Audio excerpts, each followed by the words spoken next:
कहिए दार निरंकार जी, तू ही निरंकार मैं तेरी शाना मैनू बख्श लो।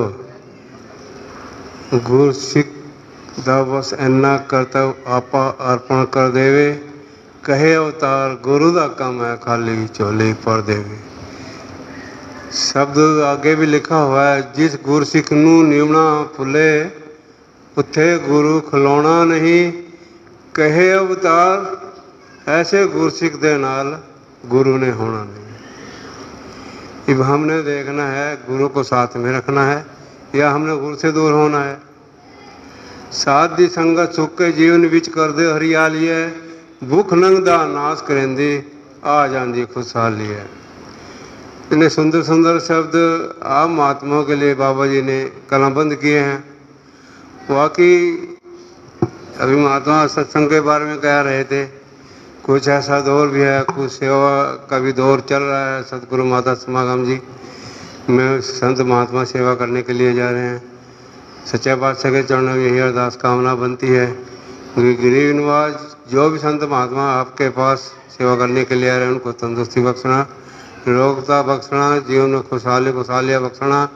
जो नहीं आ पाए उनको भी सभी प्रकार के सुख देना, जो सत्संग में आए हैं उनको भी तंदुरुस्ती बख्शना, खुशहाली बख्शना। अनेक प्रकार से जो संसार में सुख चाहिए वो भी आपने बख्शना, क्योंकि गुर सिख तो आपके दर पे सिर्फ भिखारी होता है, ये मांगता रहता है। और कहते हैं ना, बच्चा सिर्फ अपने माँ बाप से मांगता है, वो हमारे माता भी आप हो, पिता भी आप हो, भाई बंधु सखा भी आप हो। वैसे संसारिक तौर में माँ बाप चाहे कोई भी रहा हो, बच्चा उनसे भी मांगता है, लेकिन सारे संसार का मालिक एक ही प्रभु, एक ही परमात्मा, एक ही निराकार है, जिसके चरणों में हम सभी भक्ति करते हैं, प्रार्थना करते हैं। गरीब माज ये जीवन आपने मनुष्य जीवन दिया है, अपने चरणों में जोड़ के रखना, किसी प्रकार की कोई महात्मा को कोई दिक्कत ना हो, कोई प्रॉब्लम ना हो, कोई कठिनाई ना हो, आदि व्यास से बचा के रखना। ये सभी अरदास से प्रार्थना सतगुरु के चरणों में जो संत महात्मा हर पर हर घड़ी करता है हर एक इंसान के लिए, वाकई उसके जीवन में खुशहाली अपने आप ही आती चली जाती है। बाबा हरदेव सिंह महाराज फरमाया करते थे कि जो गुरसिख सबसे पहले आकर के सत्संग में सेवा भी करता है तो उसके मांगने की आवश्यकता ही नहीं पड़ती, मैं उसके काम अपने आप ही पहले ही मांगने से पहले कर देता हूँ। बस गुरसिख को सिर्फ अपने गुरु के ऊपर एतबार आ जाए कि मेरा गुरु करता है।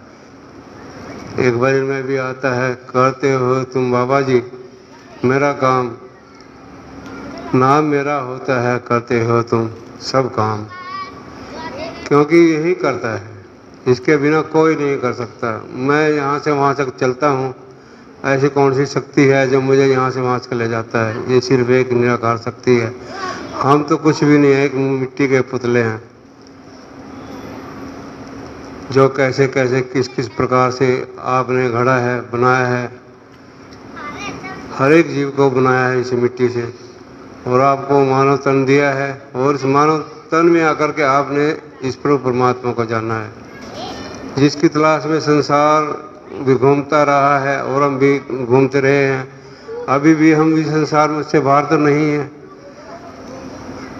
जिस प्रकार मछली पानी के अंदर होती है, वो कहती है मुझे तो कभी आनंद नहीं आया इसमें। किसी इंसान ने उसको बाहर निकाल कर कहा हाँ अब आनंद आ रहा है, वो कहता है नहीं नहीं मैं तो मरी जा रही हूँ, मुझे पानी में डाल दो। जब उसको पानी में डाला फिर कहने लगी हाँ मुझे बड़ा आनंद आया।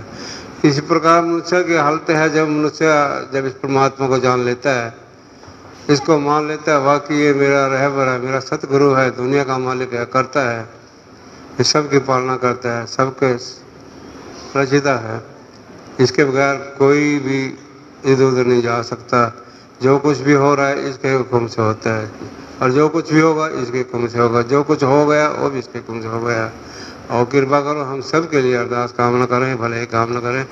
बाबा जी जैसे आपने हमारे जीवन में खुशियाँ दी हैं, हर एक मानव के जीवन में से खुशियाँ दो। ये जीवन जो मिला है इसलिए मिला है कि हम इस प्रभु की प्राप्ति के लिए इसको जानकर के लिए, इसकी भक्ति के लिए जो भी इसको जान लेता है उसका जीवन सुखमय हो जाता है। जिस प्रकार बच्चा स्कूल में जाता है तो उसका एडमिशन हो जाता है, एडमिशन से ही काम नहीं चलता, उसको स्कूल में भी जाना पड़ेगा, अध्यापक की बात को मानना पड़ेगा, जो अध्यापक कहेगा उस काम को करना पड़ेगा।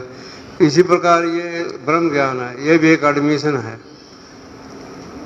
हम एडमिशन मिल गया जो महात्मा का है, तब उसे एक बार बाबा जी से कहा, बाबा जी हमें ब्रह्म ज्ञान तो प्राप्त कर लिया साइंस जी से, अब सेवा सत्संग करने की क्या जरूरत है। बाबा जी ने कहा हाँ ब्रह्म ज्ञान तो आपने प्राप्त कर लिया, मुक्ति के आप पात्र बन गए हो, लेकिन ये ज्ञान जो है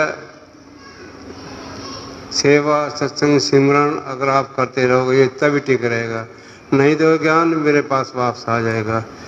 और संत महात्मा आपने ब्रह्म ज्ञान की प्राप्ति की है, इसको गुरु चरणों में ध्यान रख करके इसका सिमरण एहसास करते अपनी जिंदगी व्यतीत करें। प्यार से कहिए धन्यवाद।